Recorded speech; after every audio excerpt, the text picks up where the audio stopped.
People of the internet, Jim Brewer is currently live, and he's doing a little bit of crashing out over the Joe Rogan haters. It seems that we have a coordinated attack from the Rogansphere this week, and even Jim Brewer, old friend of Joe, is tagging along. Let's see what he has to say. So I come back here and I'm seeing all these messages. I don't know how it started getting in my feed, but I'd see a certain comedian and then some other comedians trashing Joe Rogan, trashing Theo Von, trashing other podcasters. And I went, what is going on? And then I took a good look at who it was, and I know this player very well. Okay, guys, we're placing bets now. What do you think it is? Is he going to base it on failure? Is he going to base it on bitterness? Is he going to base it on jealousy? Racism? Bad comic? All right, place your bets. Place them. Very well. And this is where, okay, to me, this is like a lesson of society. Like, first of all, comedians, oh my God, I got so much to say about this.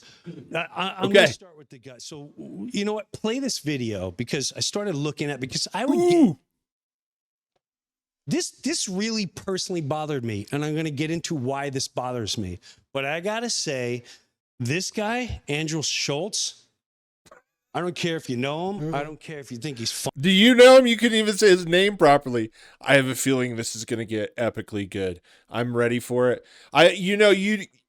Jim Brewer just kind of faded away in the background after a couple movies in the 90s, for me at least.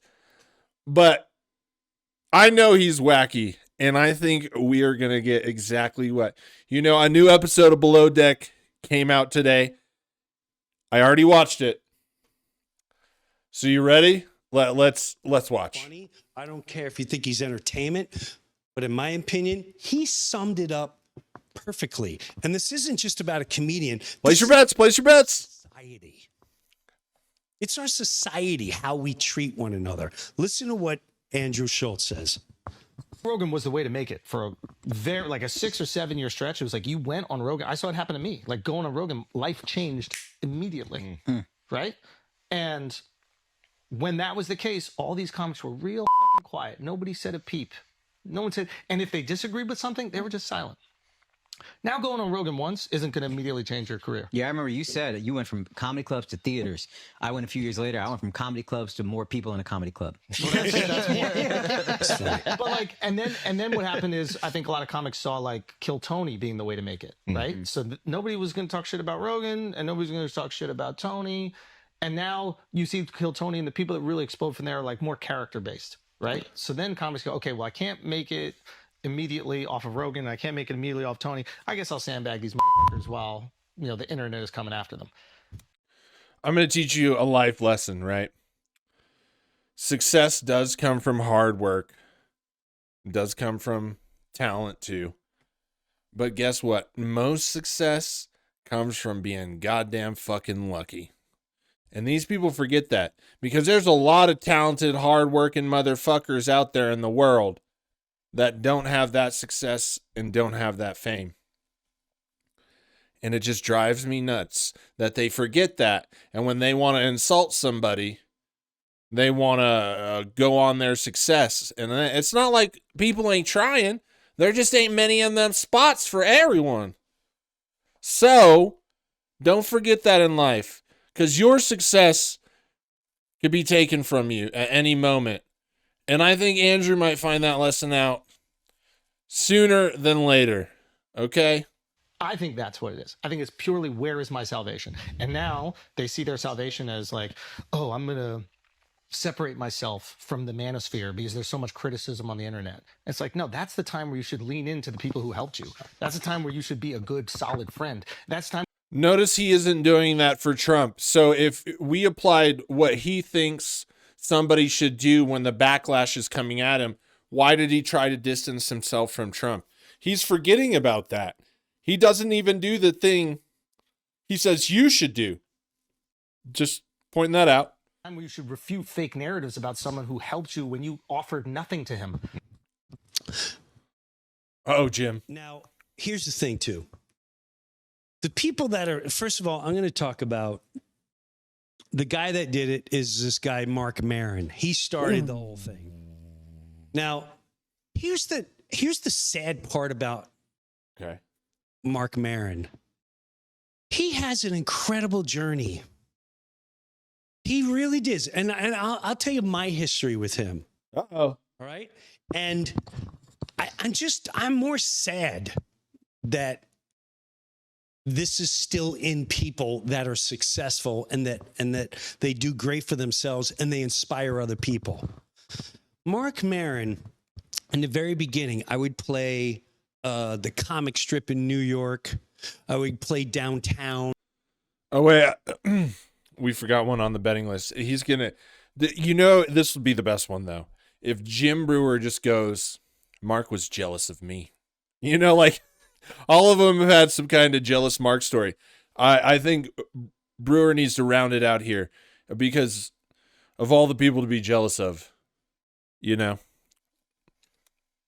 would get in a lot of clubs.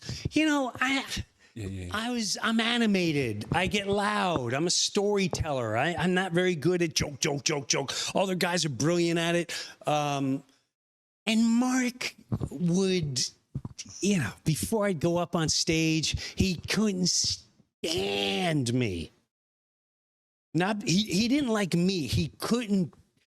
What he didn't like is the fact that the people were losing their minds in the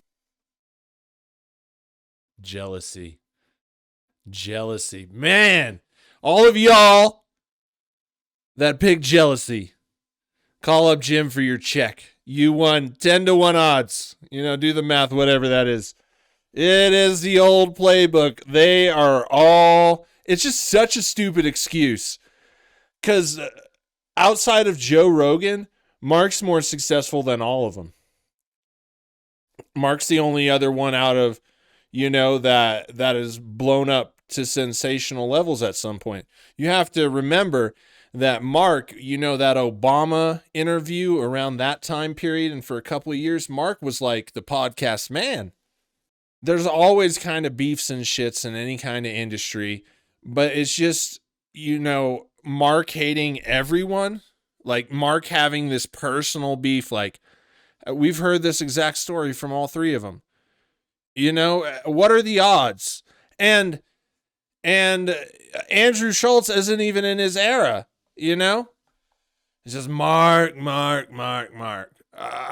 want you to address the facts just at some point. The comic strip, I would rush on a Friday night. Ray Romano, Wanda Sykes, crush. I'd go up.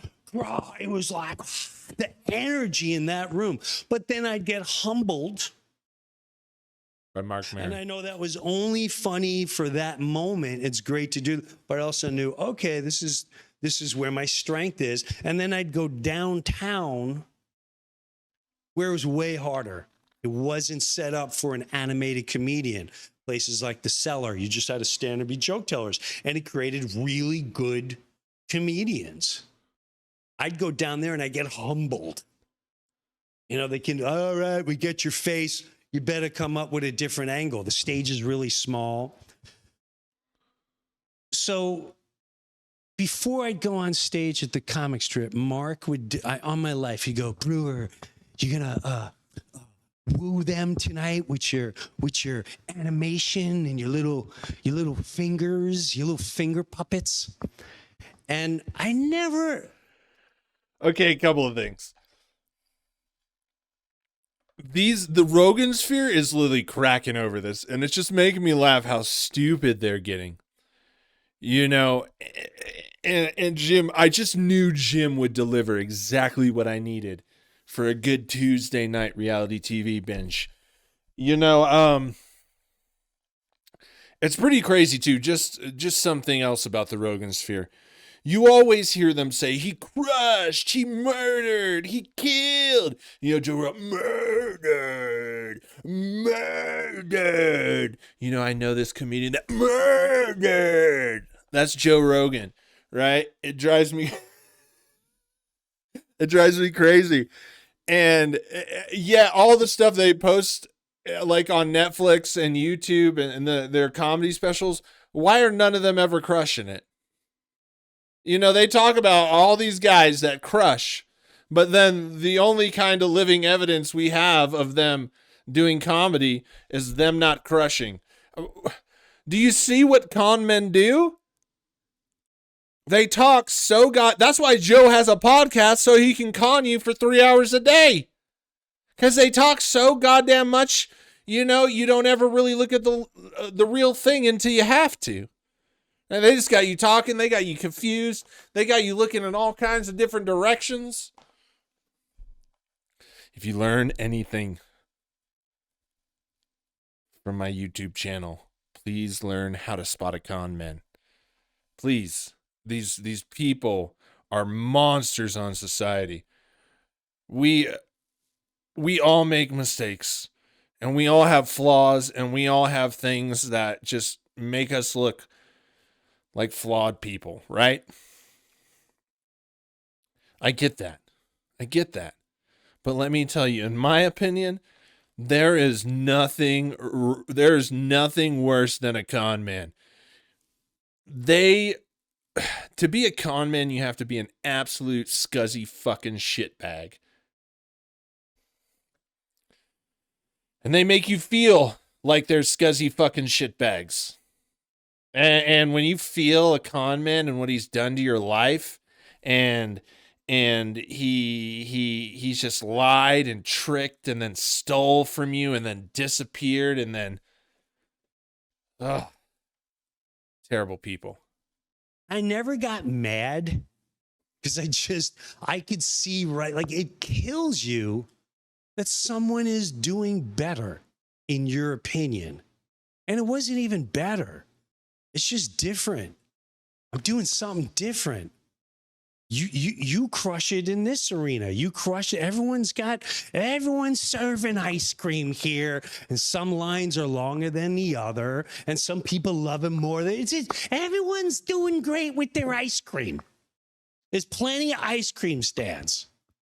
When I go up here, I crush it. What's that? I got a line around the block. When I go down, no one wants to buy it. They're taking it and they're throwing it on the floor.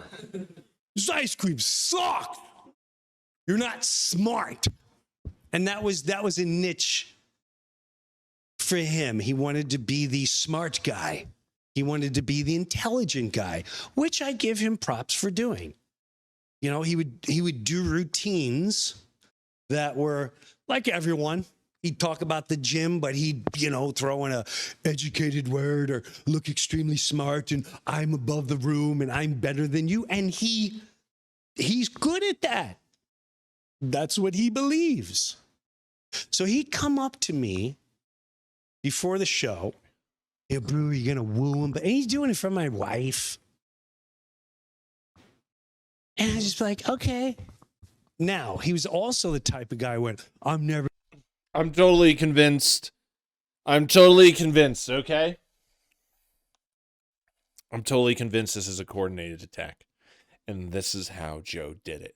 Joe thought of his plan late in the middle of the night, like he does. Instead of doing and writing the best comedy in the world, that night he planned how to get back at Marc Maron and to use the Rogansphere against them. So Joe Rogan typed up his little message on his computer, and when he was satisfied, he sent it to one of his lower henchmen, and his henchman told a metal worker, you must make me a brand that has this message. And so the metal worker stayed up all night, and he made a brand with Joe Rogan's message, and then he took it and he threw it in the fire pit. And then Joe Rogan had the carcasses of however many Rogansphere people he sent it out to, and each side of the carcass was the message.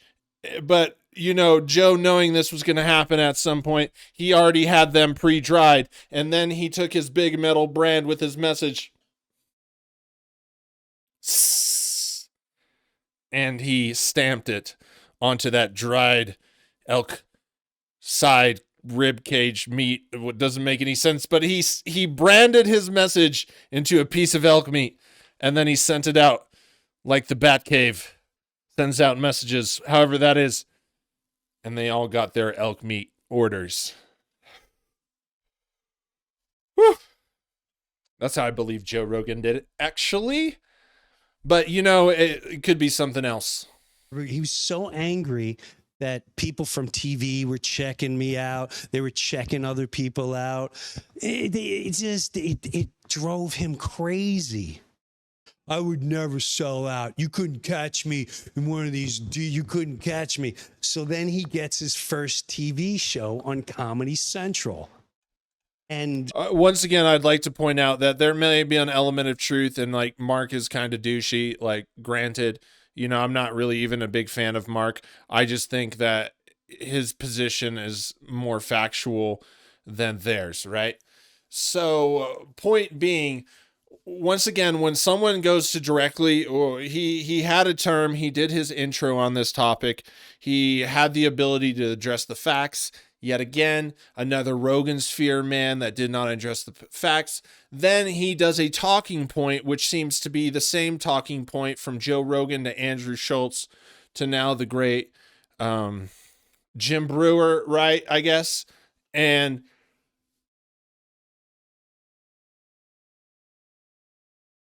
you can't trust somebody that instantly comes out the gate and insults you instead of addressing the facts. And he has yet been able to address the facts. It's been like over 10 minutes between me and him talking, or actually 17. And he has not yet addressed the facts.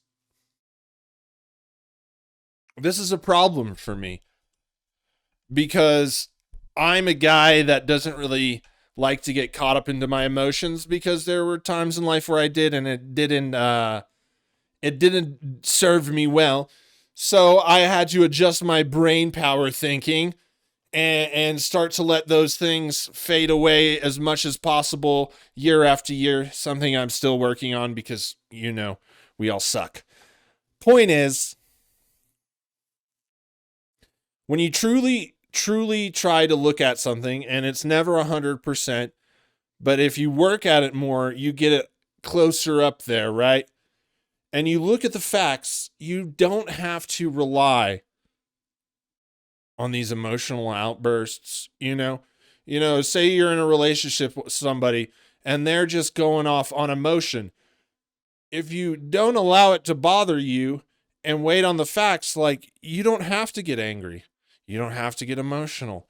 You don't have to spin stories. You don't have to respond in anger. You don't have to do anything. If you approach it just starting at the facts, right? And these guys know most people don't do that because people are emotional. So they go for people's biggest weakness, their emotions. Their emotions cloud their judgment. And that's where they want to get you, because oftentimes once they get you emotional, it's hard to get you back to the facts, if you ever can at all. Just think about news events, history events that have been spun, that have been wrong. And then when the facts come out, how many people believe them facts? And here's also the thing. They have bigger platforms, right, than a lot of these people talking shit about them. And so if they can get that message out and get into people's emotions first, they could sabotage people like Mark, Stavros, Santino.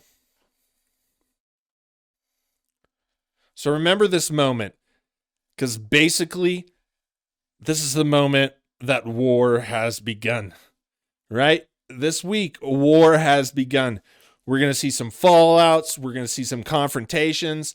We might see some green room mothership brawls, which might turn into bear, man back sessions because, Joe wrestling men. He can only wrestle them for so long before his urges take over. Anyways, but let's continue. I would watch him. I was happy that a comedian was doing something. And then I remember seeing him like 2-3 months later. He's the TV guy. And when someone gets TV, they're like, whoa, man, Maron's on TV. Someone's on TV. And they're all excited. And I, with my wife as a witness, walked up to him. And we said, Mark, it's awesome that you're doing that show. You're really good on there. And he was like, what? You guys messing with me? Quote unquote. You guys messing with me? It's amazing how he can remember this situation, a long time ago, quote for quote. Like, it's not like us humans can't remember certain situations.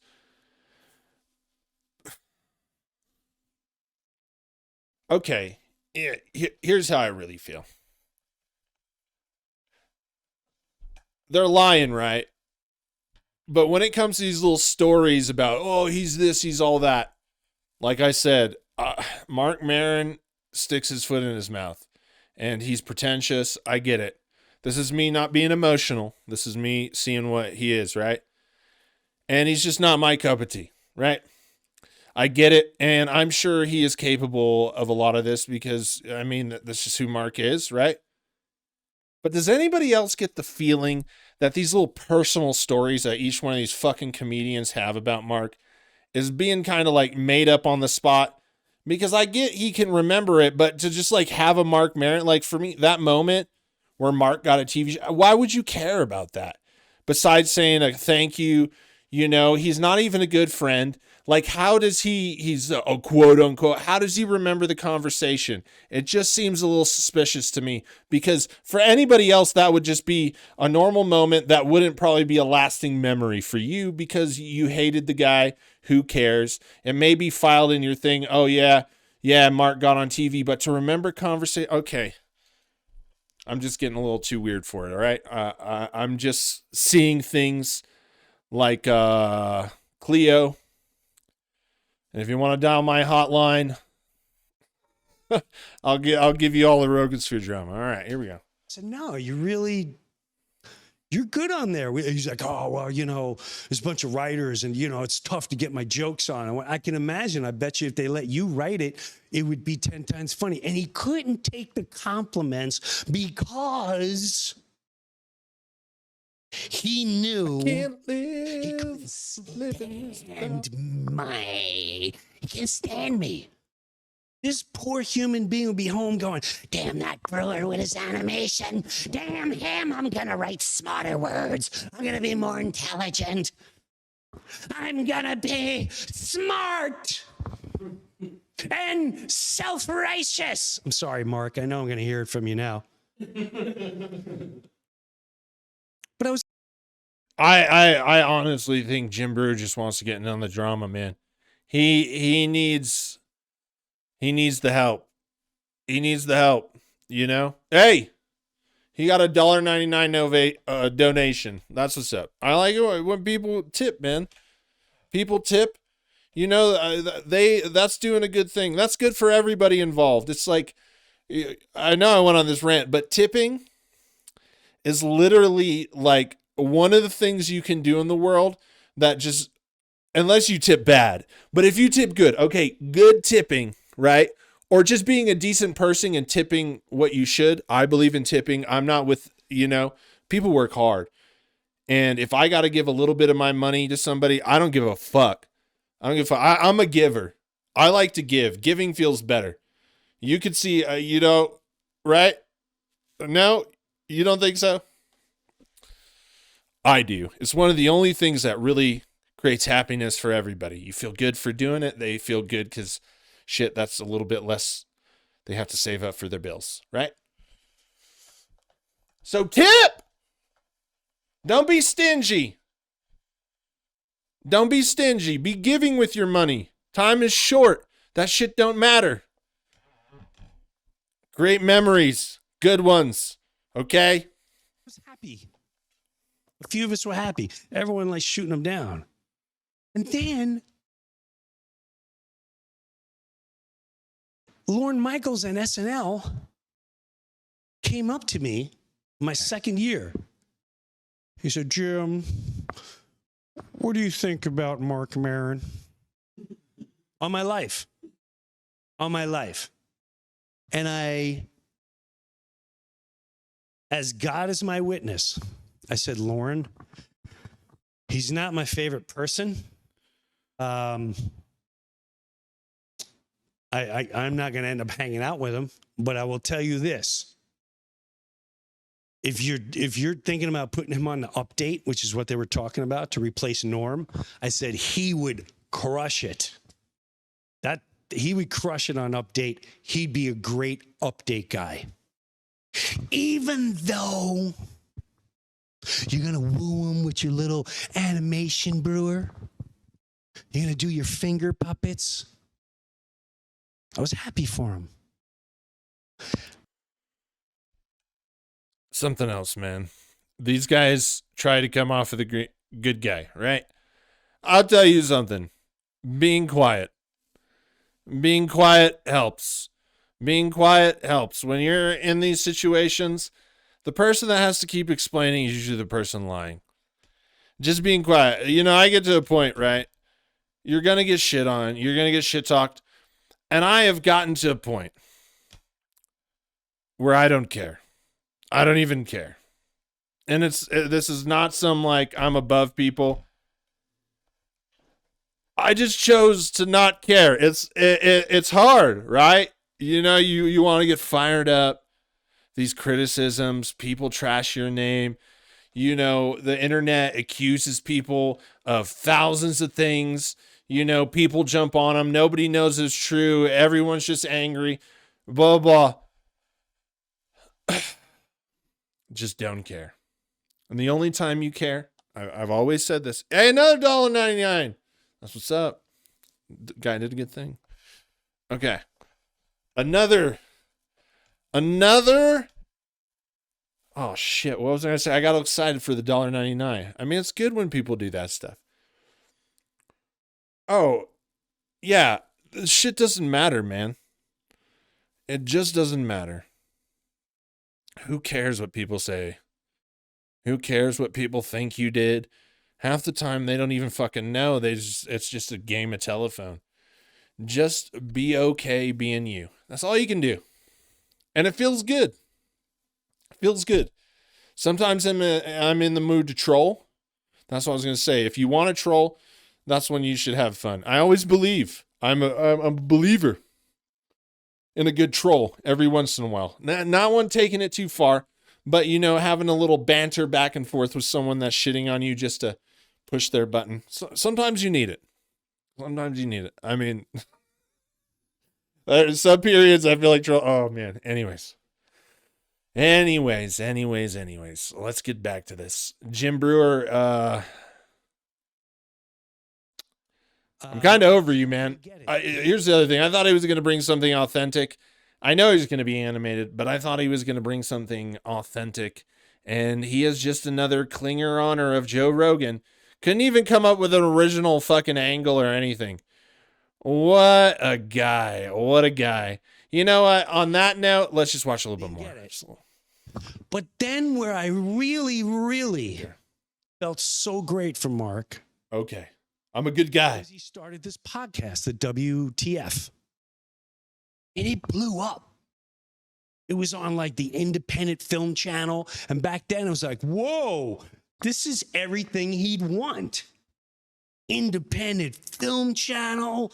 He's, you know, he's alternative. He's smart. This is on the edge. I mean, all my life, I was like, good for Mark.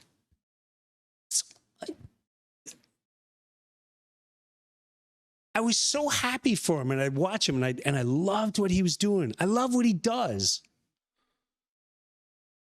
Man, he's just recalling so much about Marc Maron for not being a good friend. You'd think they were lovers.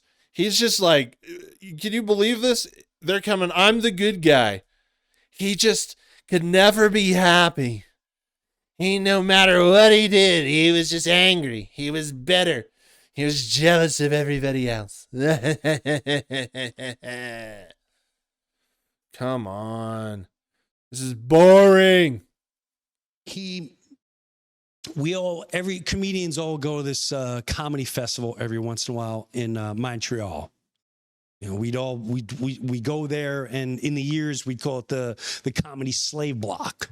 So if you went up, all the executives and television are all there, and you get up and you do your bit, and you'd be like, I'll take Jim Brewer, hold him for 5 months for 50 grand. I'm NBC, I'll buy Jim Brewer and give him one of our best executive producers for 150. Do I hear 175? Do I have 175? 175 and a stand-up comedy special. I have 100, and that's what they were. That's what they, I'm being honest, that's what they were. And okay, a couple questions here about Jim Brewer. Number one, why does he need a staff, and or does he have people watching him while he records a live stream? Or is it like the Tom Segura thing where all the Rogansphere people have a guy laughing in the background? I didn't know Jim Brewer was this big. I just didn't know I didn't even know he still existed. Actually, to be honest with you, I like, at least in the comedy world, or like relevance sense. But I guess is this the beginning? Is this like the first wave? Are they dropping pamphlets over the city right now to warn us of the war, the bombing? Are they gonna dig something up? This is what I think. Something's going to get dug up. Something's going to get made up. Probably all of the above. And Mark might have put some big targets on his back. Before this is over, I think Mark will have to suffer. Honestly, Mark will have to suffer. That is just what is going to happen. They're going to come at him with something, and it's going to cause him emotional stress, a cancellation, some kind of thing, like bad press news event is going to come after Mark. Rogan's sneaky. You think Rogan only was going to talk trash? No, Rogan's thinking about this 24/7. You see how saucy he is? He's on a lot of juice right now. He's on so much juice. He looks so juicy and like, bro, calm down. And you know, if he's all up on that juice sickle, he's going to have a lot of anger from all the juice energy that you get, right? You get them steroids on you. Man, I don't know, but this is what's going to happen. And guess what? I will be there to cover it and give you my honest, fair analysis. And we can enjoy something that we are privileged to be a part of. A moment in history. We are writing it as we speak. The Rogansphere Comedy Wars are heating up, but this is only just the beginning. Let me know what you think in the comments.